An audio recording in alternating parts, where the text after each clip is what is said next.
Grand Touring Motorsports started as a social group of car enthusiasts, but we've expanded into all sorts of motorsports disciplines, and we want to share our stories with you. Years of racing, wrenching, and motorsports experience brings together a top-notch collection of knowledge and information through our podcast, Break Fix. What's up, everybody? This is Brad, aka the 666, coming at you with another installment of Break Fix. This one's kind of special because we are just finishing up an HPDE event with Hooked on Driving at Virginia International Raceway, VIR, and we have a special guest with us tonight. We've got John Richter, who some of you may know is leaving us in Maryland and moving to Austin, Texas to follow his career path, and we're going to talk to him a little bit and just find out about the weekend and everything else. With me, as always, is Crew Chief Eric. Hello. And let's get into it. So, let's talk about the weekend. Let's talk about the weekend. John, you weren't signed up to drive, but somehow you ended up driving. How did that happen? I know a guy. you know a guy? I got a I hear guy. he's from New York. Backwoods, Virginia somewhere. Was that the guy at Start Finish? Yeah. What was his name? His name was Porky. Porky, yeah. Not to be confused with the movie Porky's. Dude. He did not look like those girls. No.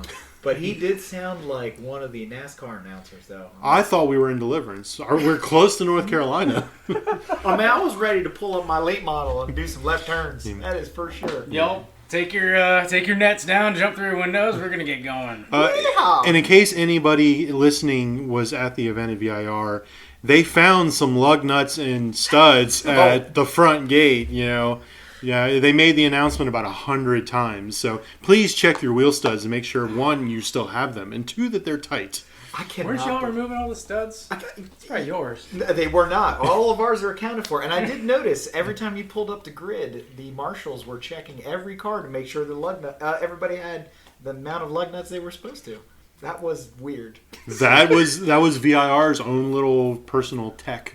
Yeah, more than what we normally get. Are the wheels attached? Yes. All right, so we got down here Thursday night for a Friday-Saturday event, which is a little unusual, but I guess COVID times. I mean, we can just say hashtag COVID, and everybody understands. So we got down here Thursday night, around 6:30 or whatever. We decided to go into town.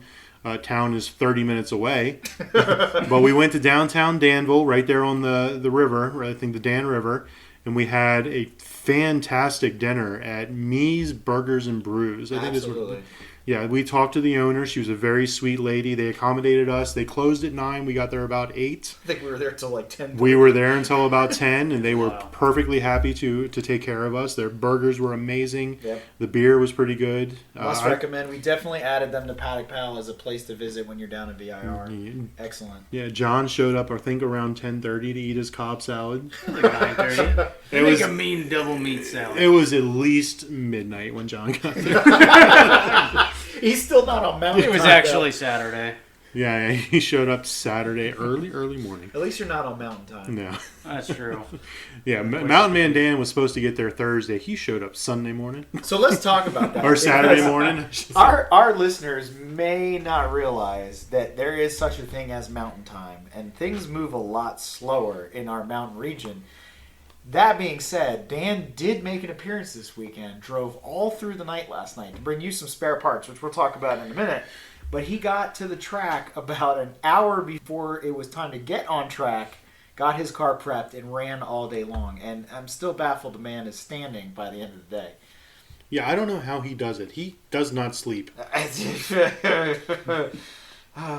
don't get it.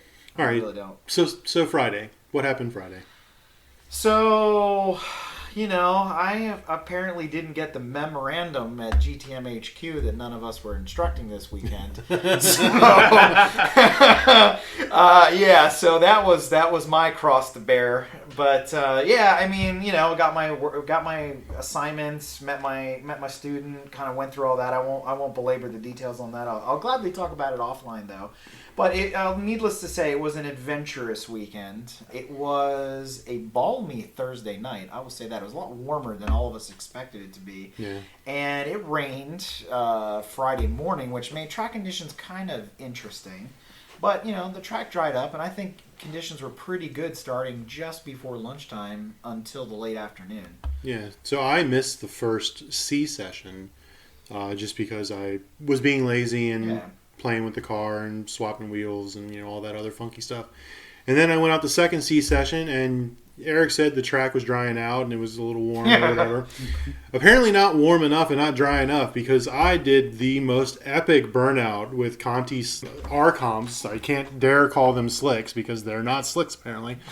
But the Conti R-comps that I use, I destroyed turn one. I mean, I came completely perpendicular to the track with a 911 behind me. I don't know what he thought, but you could not see my car because of all the smoke. I know what he thought. He had a code brown moment. I'm sure he did.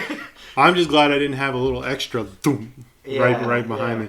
But I didn't go off. I mean, I went off track voluntarily just to let a bunch of people pass, but that was an interesting experience. So how good is a Mark IV Golf at being a drift vehicle? It is amazing at drifting. I didn't have to touch the e-brake at all. It just does it. That ass end just comes around. So as Tanya would say, how many points does it get for its off-road ability as well? For its off-road ability, even with R-comps, it did really well. Nice. There you go. With no diff. With no diff. Since you're running a new trans. One wheel peel, which turned into zero wheel peel, but we'll get into that. Yeah, we definitely will.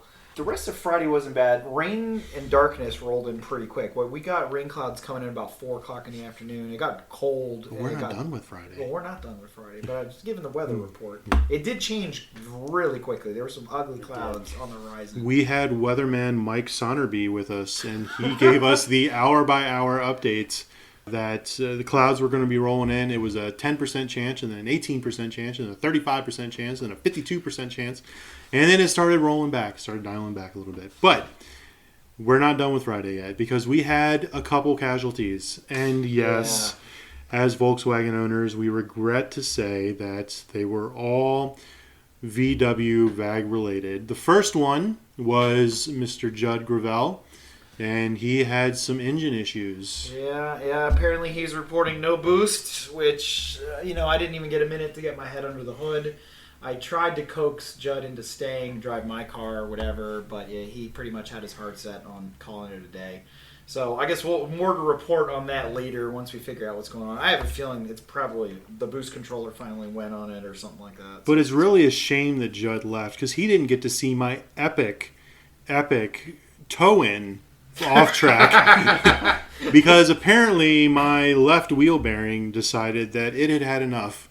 And I'm sure that my burnout at turn 1 earlier in the day did not help us. No. But yeah, so I lost the wheel bearing blew, and the hub blew apart. Well, actually, I think your wheel bearing's in good shape. The hub broke. No, so the hub snapped in half. The only thing keeping the wheel on, thank God, are those ginormous Porsche 986 brakes, because otherwise I'd probably be totaling lost the wheel. I'd lost the wheel and probably be totaling the car. Yeah. Because it's just not. It would have been super fortunate. It would have been a big issue. So big shout out to Pure Motorsports for those brackets holding up under those conditions. Yes. So, Well, I mean, we'll have to check them for hairline cracks or anything like that. I'm going to look everything over. So I got towed in. C group lost a little bit of time, but everybody was nice and gave me the thumbs up, and Mark IV going to do what Mark IV things. Yeah, of course. I mean, front wheel drive, shit will break. I mean, it's pretty much the rule. Yeah. So, I mean, Friday night, that was pretty much it, right? That happened pretty much at the end of the day. I mean, we spent the rest of the day trying to get a hold of Daniel to see if he could source a spindle and a hub or whatever in parts. Which he did. And then we did. It was still a good weekend. I mean, a bad day on track is still better than any other day, period. Anywhere, yeah.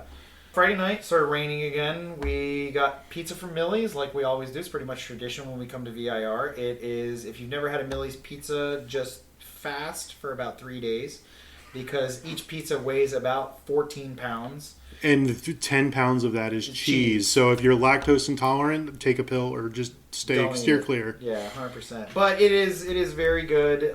Some people don't like it. It's a choice thing, but it's a tradition. We always do it. It was well worth it. But we had a good time sitting around with the Sonderbys and Andrew, both Andrews, shooting the breeze. Now, when we say the Sonderbys, though, we were missing one integral part of the Sonderby clan. Mr. Brett Sonderby decided not to come. I think his wife was having a medical treatment done or something. So we wish her good health and to get well soon, and we hope to see Brett at another event. Brett the Panos. Brett, Mr. Panos Honorby, which there's been some recent developments about the true ownership of the Panos, but we'll talk about we'll that. Talk about that offline. John, anything that you want to report on Friday? Anything spectacular? Anything stood out to you? That's noteworthy. That epic panorama shot you took on Friday. Oh, double good rainbow stuff, plus sweet sunset. With the sundown. That was pretty sick. We're going to post those pictures. They're pretty cool. I will say for John, Kerwin, thank you for not coming because he had his entire room to himself. He still expects a check for it, but thank you. I can walk around bare-ass naked and everything. He's naked right now, folks. Oh man, is that what's going on? It's the way it's intended. This Japanese whiskey is something else. I can't tell if. Are you drinking some? I haven't had any. I've tried in a minute. There's a cup behind you. This is all of a sudden became cars and whiskey. Cars and cocktails. Yeah, cars and cocktails. So Friday came, Friday went. Saturday started a little colder, than we expected. It was wet this morning yet again. Track conditions were not the best. And it's funny, if you've been to VIR enough times, it's a very long track. It's large rhythm sections. It's very technical. It's also very fast. It has a 7,000 foot straightaway that's all uphill. Actually, VIR feels like that old boomer story about being uphill in both directions. Because you're constantly going uphill. You know, I went around in the orientation laps with Daniel, and I was like, so now we're on the back straight. Now you can check your phone, check your emails, you can eat a snack. Oh my God! Tune the radio. We got to the top of the hill, and he started braking, and I was like, no, there's more. You just keep going. There's a second hill. You didn't even see the brake markers yet, and I was like, no, just keep going. My favorite part is when, as an instructor, you're in the right seat, and if you look over your shoulder coming up the S's, you see people going uphill up the straightaway. I mean, they're hauling ass, but you're like, damn. I mean, we just climbed up a hill, but we are down in the valley compared to the straightaway. You know, it is crazy time. But yeah, so I mean, Saturday got here and much colder, and if you've ever driven VIR, you know better. If it's cold or if it's damp, you park the car, right? Or if it's raining, the runoff's weird with the water. You just kind of stay put, and especially if you're not running treaded tires of any kind, it's going to be really difficult to do anything useful around here. Can I run the Contis? Technically, they're treaded. No. What, they got those little pock marks in them? Yeah. But yeah, so again, I met up with my student yet again for another full day of teaching. The fuckery. Yeah, pretty much. But, all kidding aside. So I swapped to the Hoosiers on my car because I wanted to try to put a decent lap time down. It dropped a bunch of time. Car was running really good. And then... Ruh-roh. I took you out in the car. What did you think? Let's talk about that first. I took you out. What do you think? I always have a good time. You haven't driven with me in a while. Yeah. It's a controlled shit show. I like to liken it to controlled chaos. I think Eric and Brett both drive very similarly. They both know their cars very well. They both know how to drive very well, and they're always on the limit. I would think that that's pretty much how a professional race car driver does it. Is they're always on the limit. They know the limits. They know how to react when the car goes past the limits. Yeah, it's controlled chaos for sure. We tried that on a couple corners, didn't we, John? We did, yeah. It went squirrely. It did not work out too well. No. It wasn't as bad as last year though, when I had Tom in the car and we were full sideways coming down the roller coaster. Well, I know all about full sideways. But no, I mean it's one of those. I mean, yeah, if you're running low horsepower, it's easy to go full send. I mean, that's the same way with the Miata guys or the guys with the Hondas. There's a particular driving style with front-wheel drive. It is not for everyone. Most people, the balance and the smoothness and the whatever. Yeah, I get it. Especially if you're high horsepower rear-wheel drive, something extremely primitive too that doesn't have a lot of nannies. You have to be on top of your game.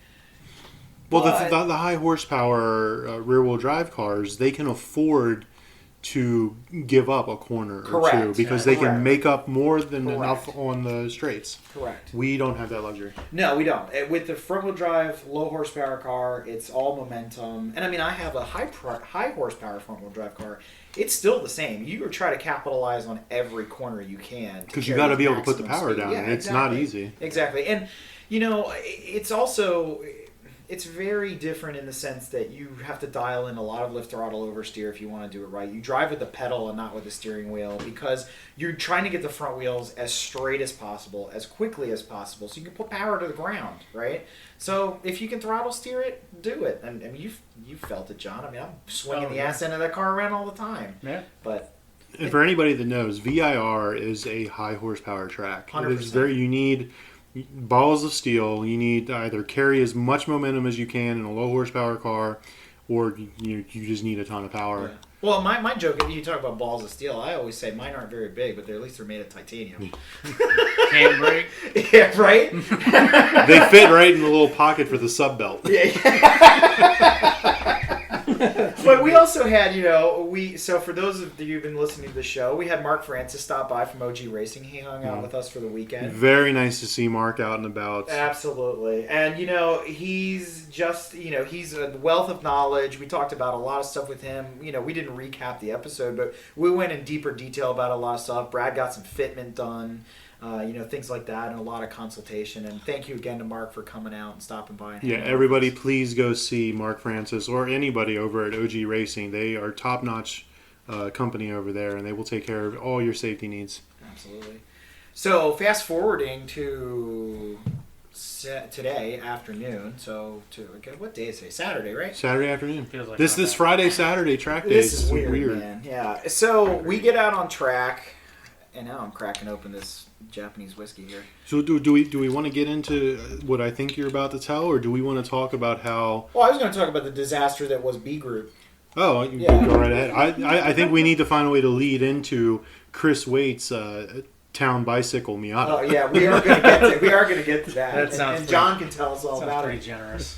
So, this particular organization breaks down, beginner, intermediate, advanced, and they have like a racer group or whatever. So I did a bunch of our guys are split, between B and C group and whatnot, and most of us instructors, we run wherever we want, so it doesn't matter. So I figured, I'll go out and patrol B group for a while. I will say today, I don't know what was going on, but it was a mess. And I gotta say, if you're a newbie, one of the things you really gotta work on, outside of all the things we've ever talked about working on, is situational awareness. And I know it's probably the next piece of the puzzle that we haven't addressed in our series of episodes where we talk about, what you should do as a noob. But passing, where you put your hands, how you use your hands, how you acknowledge other cars, where you put the car, it's really important to be predictable, right? And I actually had a whole conversation with my student this weekend about, he was getting a little anxious being around other cars, and he's like, well, I don't know what he's going to do. And I said, what you have to realize is we're an A group with the beginners. All of the coaches are teaching the same thing.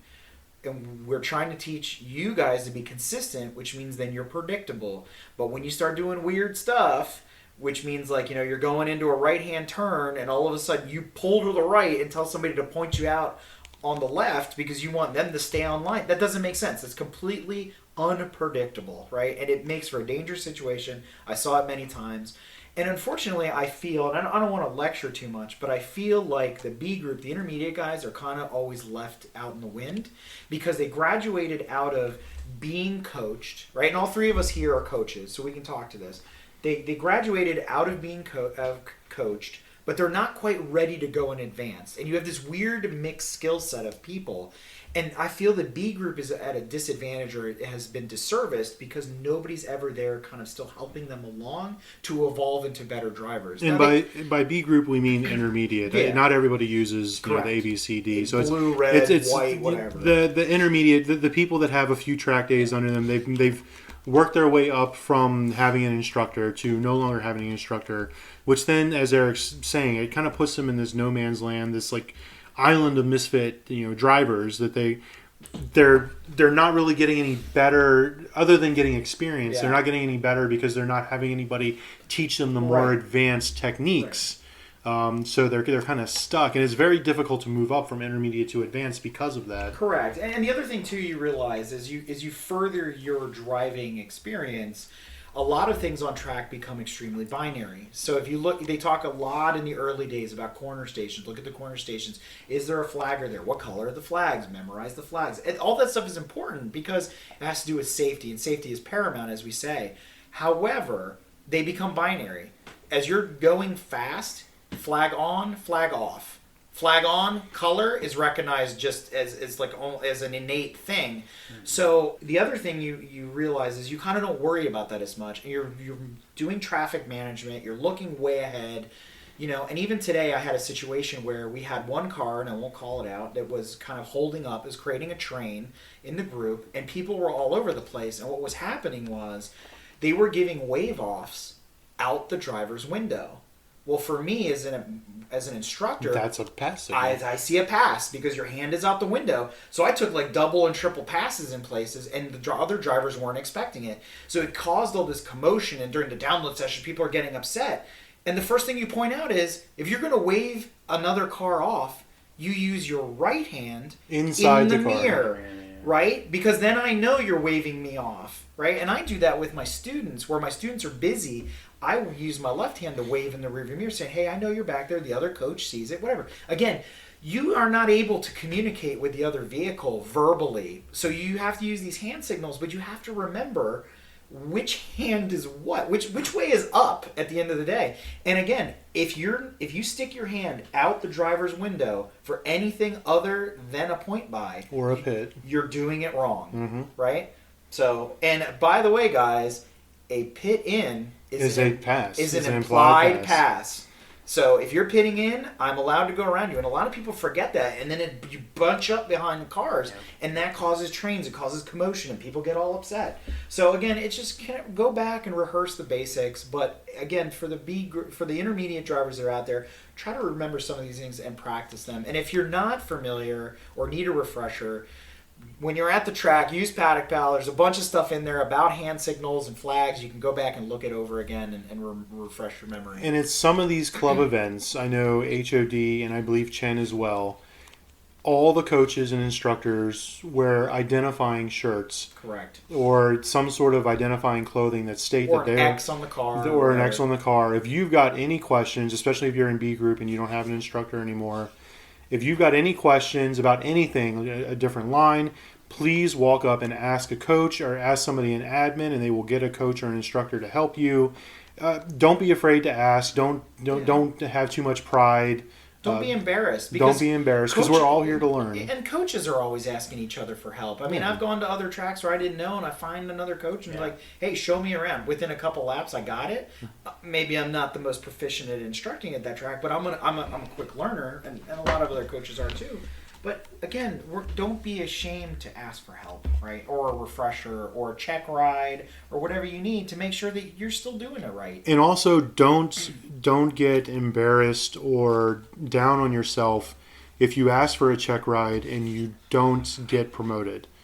It just means that you've got more to learn. It's nothing to be ashamed of. Yeah. We've all been there, and we've all had instances where we've got to learn a little more. I mean, there's always more to learn. I mean, even the most advanced drivers in the world have their own coaches because there's always more to learn.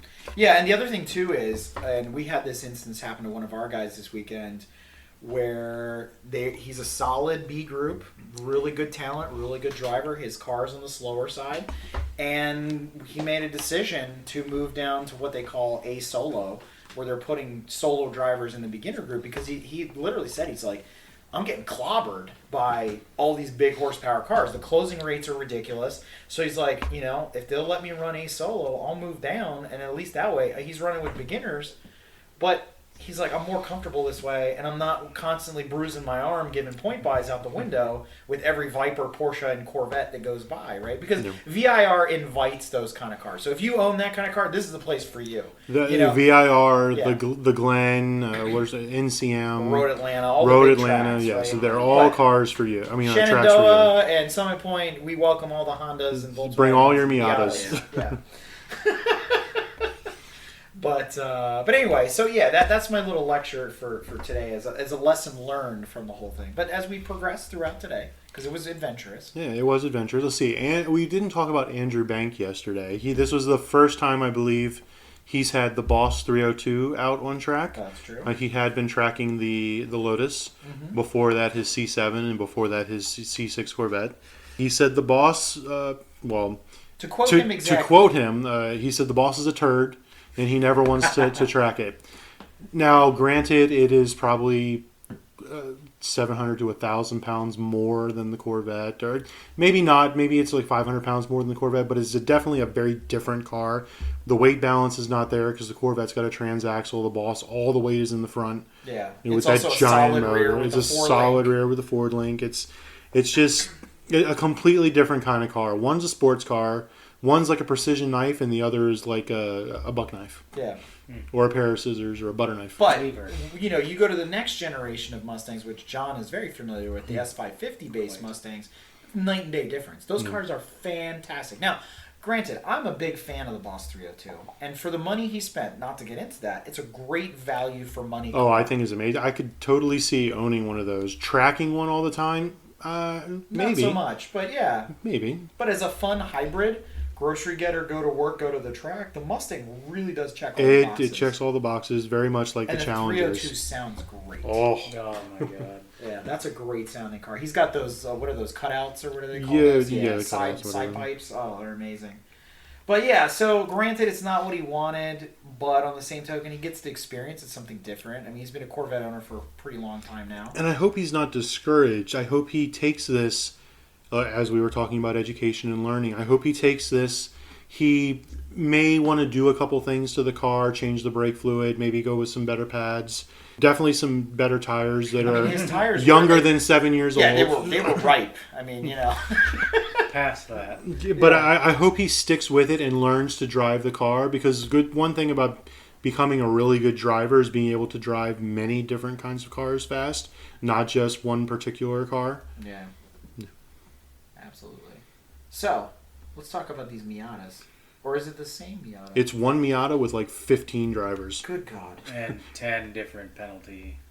You guys had 10. So let's talk about this. What happened, John? Oh.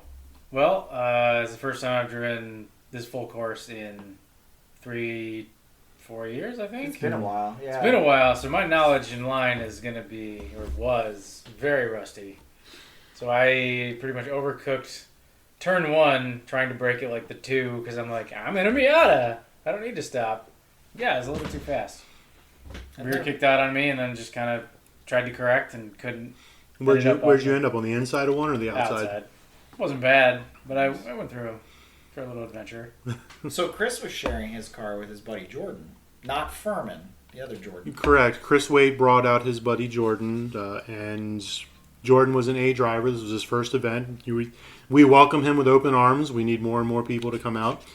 He had a great time. I don't think he was part of the Miata off-road adventure club. Oh, I know. No, he was. He racked up the most points. Oh, did he? Oh, yeah. He was off. He was Sir Spins a lot. I didn't hear any of this. Yeah, he got the award. It's like every session out, he spun at least once. Really? Oh, yeah. Well, he was doing lead follow, so he did not have an instructor in the car with him, I don't think. Yeah, so I heard he mentioned at dinner that they switch back and forth on that, and that's the downside. And I brought that up, at the beginning of the year when they were talking, let's say in the before times, but even as COVID hit, they were talking about switching to lead follow, and I'm not totally against it, but I come at it with some precaution because I've done it before. And I've done it with multiple cars, like a train of cars. It's very difficult for the instructor, and there's a couple different ways to do it. Obviously, you can do it with the radio back, but if you're the lead car, you're constantly driving in your rearview mirror. You're hoping to catch something that they're doing wrong, but at the end of the day, I can only see so far back. I don't know what's going on in your car. I don't know what's going on in your car. And you got to make sure you don't go off track. Right, exactly. Yeah. So you're really, it's not really working. And the other thing is, I even tried with my student this weekend to do some lead follow with another student, right, who's got an instructor in the car. And what ends up happening is you get this basically gut reaction from the driver where it's like they see brake lights, so they brake. So what's happening is they're not doing it where you do it, they're doing it when you do it. And they're 50 feet, 100 feet behind you. Yeah, so it doesn't, I'm not saying it doesn't work, but I think the magic of being an instructor wears off. It doesn't work at that point because they're not getting that white glove. This is where you need to stop. This is where you need to turn. Or in some instances, it's really hard to tell people what's the difference between late and early. Sometimes it's half of the length of the car or the length of the hood. It makes all the difference in the world. And as you guys know, you go into a turn and you tell the guy, wait for it, turn, right? Because you're trying to get him to create that late apex because they have no idea. It's less instructing and more babysitting, essentially, is what I kind of think it is. You're doing parade laps with the car behind you. Lead follow, right? I mean, I don't know. Now lead follow does work for motorcycles. It works for Formula cars. It works for SRS. It works for people with experience, with a never know. But we understand it's COVID times, and you've got to do what you got to do. And I mean, thank you clubs for at least having events. Yeah, absolutely. I can't say anything other than that. But for the coaches out there, you can coach with your mask on. I mean, it's not really the chatterboxes still work. So if you're a little bit on the fence about how that's working out, it works. Or get yourself a Rook's helmet with the built-in comms. Yeah, exactly. But again, you can still wear your mask and do all that kind of stuff. And proof is in the pudding. I've done it myself. Yeah. So back to the Miata. Yeah. Oh no. So John, you said you went off. You I had went off. an epic fail at one. Yep. Jordan, the new guy, he went off every session. Instead of out every session, he was off every session. Gotta have a claim to fame. Who else drove Did it? Chris spin too? I don't know if he spun, but I think he at least went 2 off. God. Two I off. forgot Oh, he to was say- conservative of you. Yeah, I forgot to say in the time I went off, the same exact lap, I almost lost it and spun in 10. Now Just going down that's to Oak Tree. that's a dangerous place because you've got tons of runoff, but somewhere in there's this grate because There's a drainage ditch. Yes, there's Yeah. a drainage ditch, and I wish you don't there want to was- hit that. I came close to that when I went off driving VIR South. That's where the Viking line was born. Yes. It was. You cut half the track there. Did Andrew Bank drive the Miata? Yes, he did. He did. Really? He did for... So because I was no longer using my sessions, I donated them to the rest of the Town track. bicycle. So they all went and talked to Mona. It was all above board, but they had basically, yes, my 4 sessions of the day were donated to the rest of the people that Nice. weren't driving for today. Look at you. Yep. I mean, I wasn't going to use He's a them. benevolent dictator. Just kidding. Yeah. So Andrew Bank drove. Did he go off? No, he only had 10 minutes, like maybe 3-4 laps. And he hated 9.5 minutes of that, right? I don't know. I mean, come I don't on. know. You don't Okay. have time. Wait, what's the over under on him hating the Boss more than he hated the Miata? Oh, he already complains about how slow the Lotus is. So Does he? I haven't heard that. Yeah. Would that be more nimble and similar to the Lotus or the Corvette? The Lotus and the Miata, I mean, I've driven both. The Lotus is a precision instrument, and you have to be very respectful of it because when it bites back, unannounced, right? If only The Miata, you know it's coming. you If know? only you could get a car that combined the power of the Boss 302 with the handling and precision of the Lotus. You know, I think there may be a car out there like that. Oh, what's that? I think it's a Corvette. No. You mean the Ferrari NSX? Yes, Yeah. the Ferrari NSX GTR. Good God. Well, there's been several of those this weekend, and I have to say, there are several angles that I like it from. I just don't like the back. And for those of you that didn't get our little inside joke, we're talking about the C8. Correct. Luckily, all the hoods stayed down. Well, that's good, and none of the owners were trapped under them. No. What's the other common fail for those? They have brake problems now, or don't lock the car, or something like that. I don't know. I know when the C6 originally came out the first years, they wouldn't go into reverse. Oh God. Yeah, I mean, or there was some sort of issue that Now, reverse was locked out. I will say those twin black on black Z06s that were running together, dude. Those were cool. You know what there were a lot of here this weekend? Vipers. Yes, there were a lot of V10 Viper GTSs, and they were none of them were the One old. ACR. One ACR. There was none of them were the older ones. They were all the new ones. the 2010s ish. There was one Mercedes-based one. The one I don't like. The kind of boxy-ish Was one. that the red and black one? The burgundy and black one, yeah. Yeah. Yeah, those cars sound amazing. It felt like there was a Viper in every run group. It was ridiculous. Andrew Mulrain, I'm sorry if I don't know how to pronounce this. Yeah, he when I came in this morning, he was test fitting one of the Vipers. One of the gentlemen with the white one was kind enough to let him get in, and Yeah, so if you're going around the paddock and you see a car you really like, don't hesitate to walk up and just start talking to the person about them. We all have cars because we love cars, and we all love talking about our cars. Absolutely. Absolutely. And he's loving on his BRZ, so good for him. That's he does. Yeah, he was having a little bit of brake issues, but he got that figured out.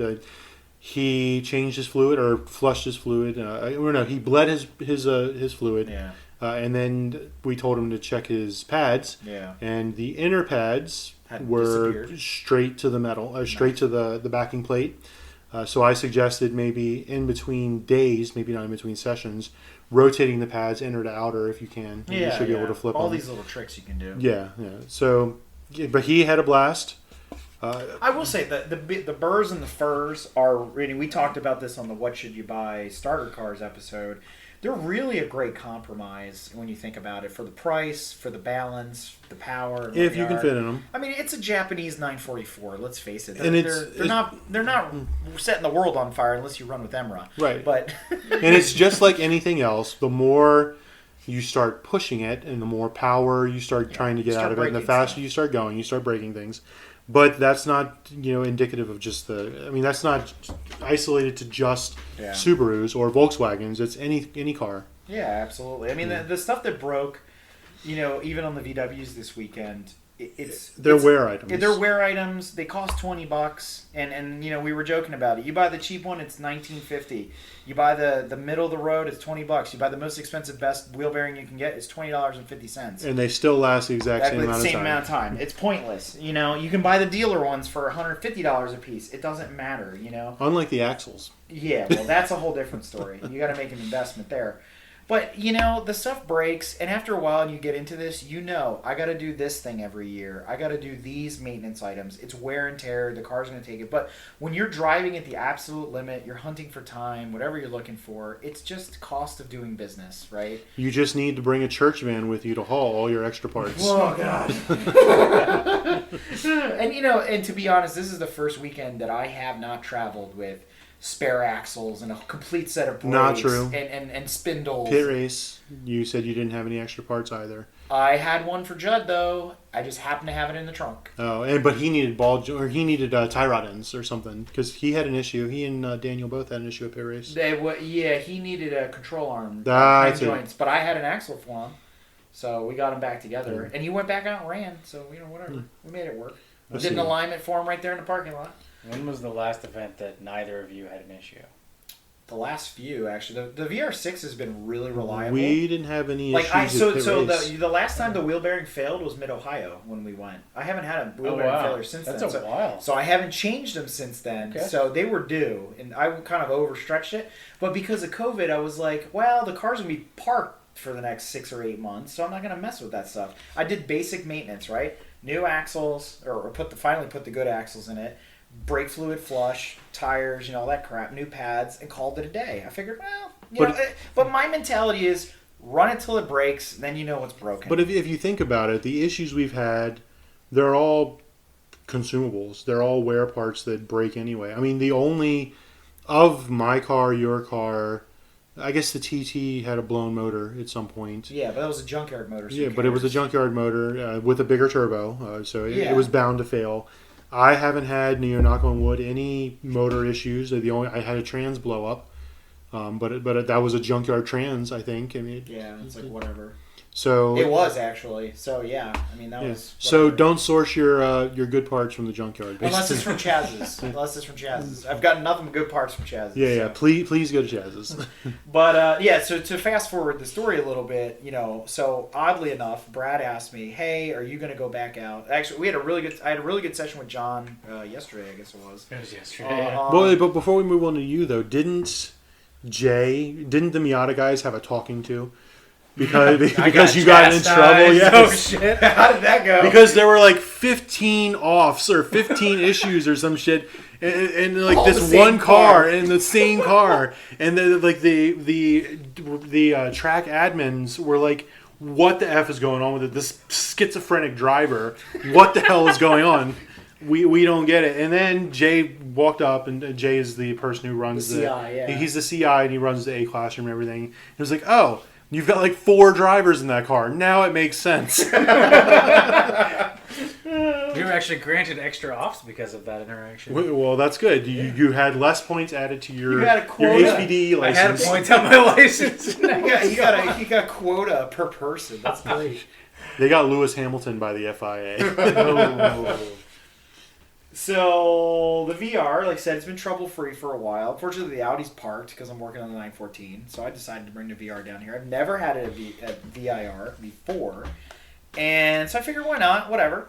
I know where my lap times need to be. So we had a good session yesterday. I actually beat John's Mustang's last time here. So From like 2016. Doesn't matter. Still beat it. Was that pre-chip or post-chip? I don't That was know. I think that was pre-chip. That was definitely You'd be pre-chip. hard-pressed to catch that time. All I know is the Post-chip. VR6 is faster than a stock EcoBoost with some rubber on it, so I'm just going to go there. All right. Correct. So I can make that And an comparison. intermediate driver. Yeah. Yeah, whatever. what was I back then? Yeah, it was like 4 years ago.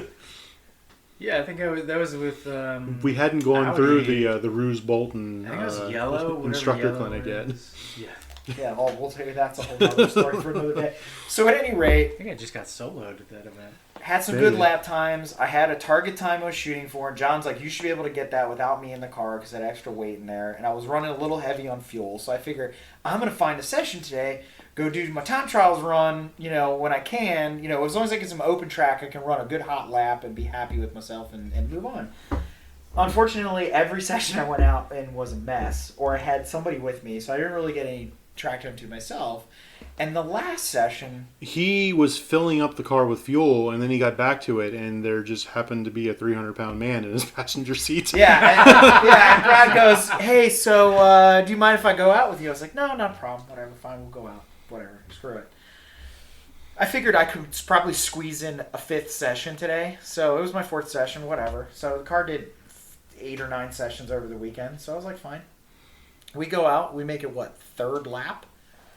I would equate it to probably 2.5 laps. Yeah, 2.5 laps. We're going into turn one about $120. Let's just call it that. We'll round up just a hair. And I've been braking at the 2 or less, and the car is light, and it's easy to do that. The ABS is disabled, so I can brake really late. I tend to threshold brake and trail brake a lot, so whatever. I love trail braking, but that's a story for another day.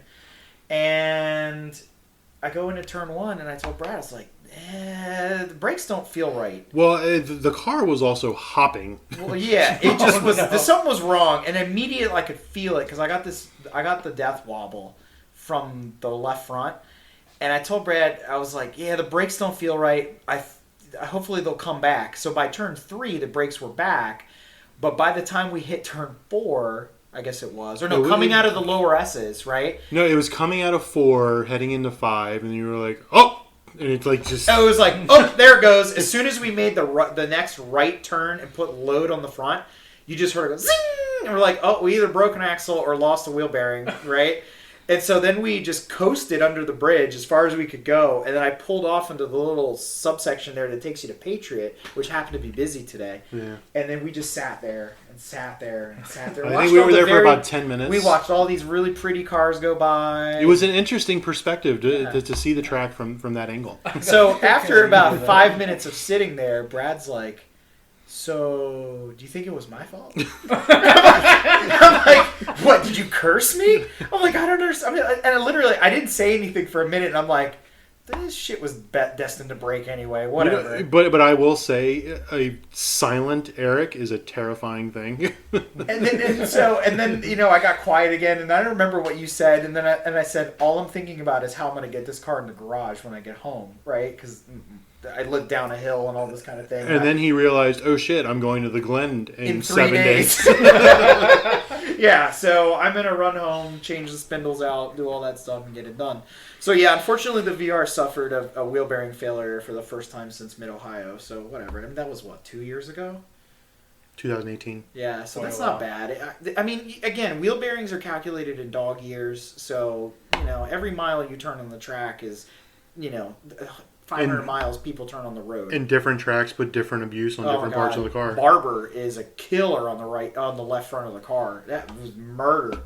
coming down to like the museum turn, and that's just brutal. So, and Shenandoah is another one that loves to kill wheel bearings. Shenandoah kills all of front-wheel Everything. drive cars. Yeah, Like it's every aspect of them, Brutal. including the driver. And front splitters on a lot of other people's cars.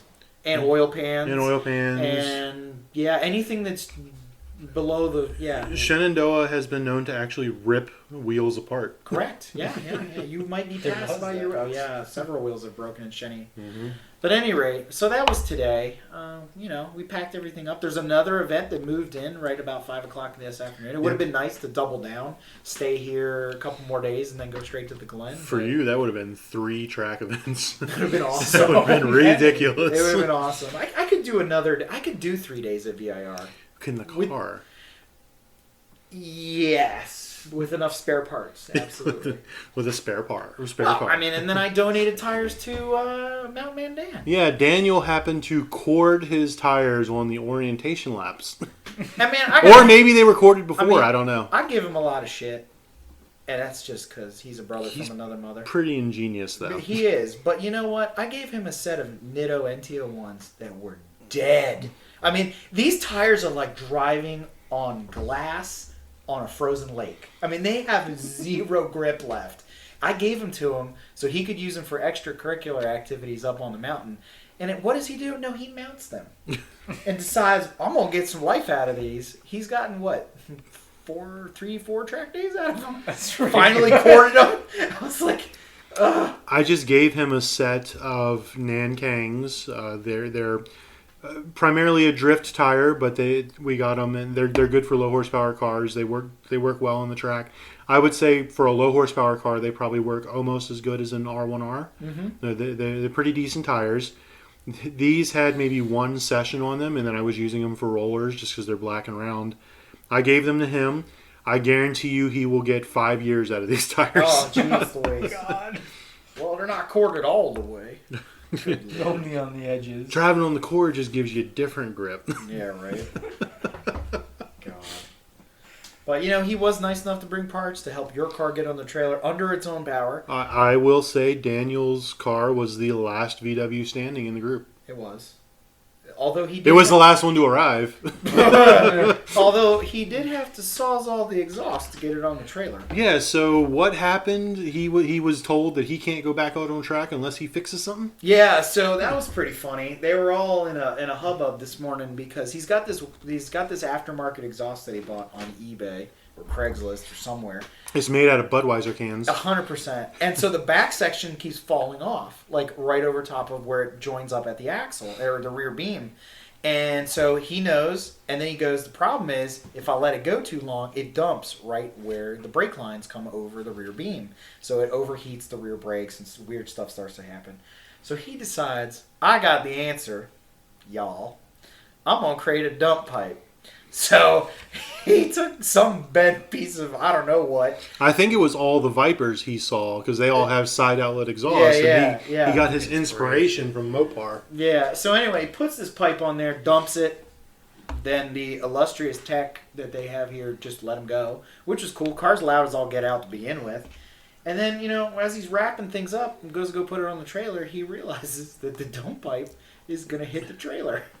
So someone in the paddock, I don't know who, That would be me. volunteered a Sawzall, and all I see is Dan's car halfway up on the trailer and hear a Sawzall going to town.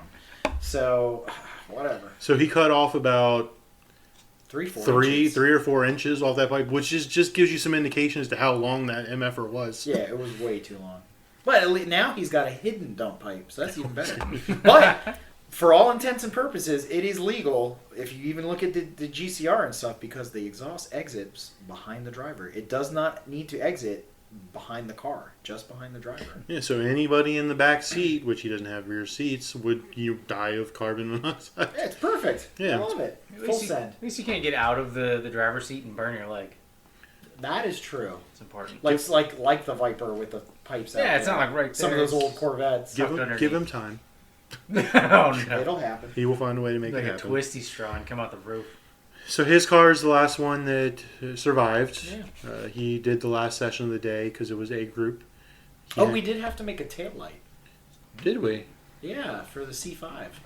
Oh, yes. We've got to talk about who was driving. Was it Mike or It was Mike. It wasn't Max. I don't think Max is allowed to drive Corvettes. He's in the penalty box. For a while. Max was driving the Mini with the exhaust leak, so he was probably getting a little loopy in there. Sounded like a trash truck. It was terrible. We offered some aluminum cans to help fix it, but he wasn't interested.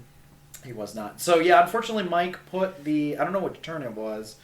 Mike put the C5 off. He backed into the wall. Very gently enough that it really didn't do a lot of damage. A couple fiberglass cracks. Just cosmetic. It blew out the rear tail lens. So in honor of Doug Turner, I offered to reconstruct his taillight, which we made out of red duct tape.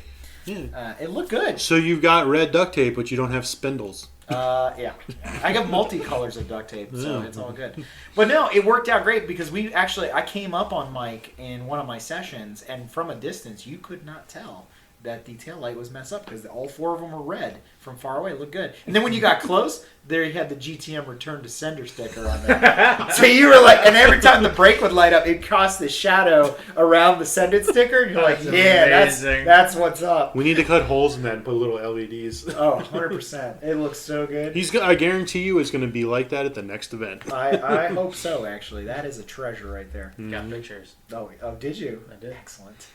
We'll post those on the website. But, so what else happened? Anything else happened this weekend? Anything else of note?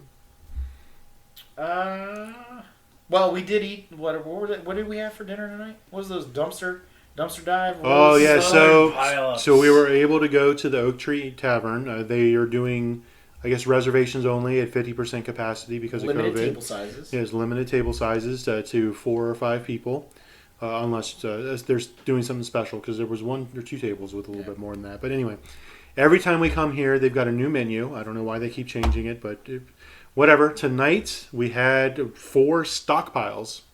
What was on the stockpile? So it was chicken tenders, and there was barbecue pulled pork. There was bacon. Jalapenos. Lots of cheese. There were a dollop of sour cream on a bed of French fries. Beer batter. Beer battered. French fries. It was a hot mess. And it had a side of ketchup and a side of ranch. Because you need ranch dressing with your salad. That's exactly what I was thinking. Yeah. There was not a speck of green other than the jalapenos to be found on that. It had all the food groups. Beige food is good food. It does not make for good cars, but it makes for good food. Yeah, 100%. So we had 4 of those. There's a good chance next time you come down to VIR, it won't be available, but maybe it's on the secret menu, like the atomic. Like In-N-Out burger? Yeah. I need it animal style. Yeah. Or Torchy's tacos. I need it trashy. Get it trashy. But yeah, it's good stuff, man. So overall, VIR is good. I'm looking forward to the Glen in a couple of days once the car's fixed. But maybe switching gears, let's talk to John a little bit more. Oh. Yeah. Does John have anything else to say about the weekend, though, VIR, before we start digging into John? It was good to drive it again. Yeah. Glad I had the chance. This is your first time out all year, isn't it? It is, yeah. When was your last event? We were talking about this earlier. Last year. Yeah, so last August. So you haven't been out in 14 months. Yeah, I was going to be at VIR last year, but...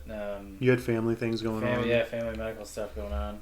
So it seems like that's the case. You didn't miss much. It was bitter cold last year. Yeah. I think last year at VIR I got like 3 sessions. I gotta say, no offense to the other groups we run with, but October is such a better weekend. There's such a better time to be at VIR than November. Yeah. November is so hit or miss. No offense to Audi Club. Yeah. Because they always have the first, I believe it's the first or second weekend in November.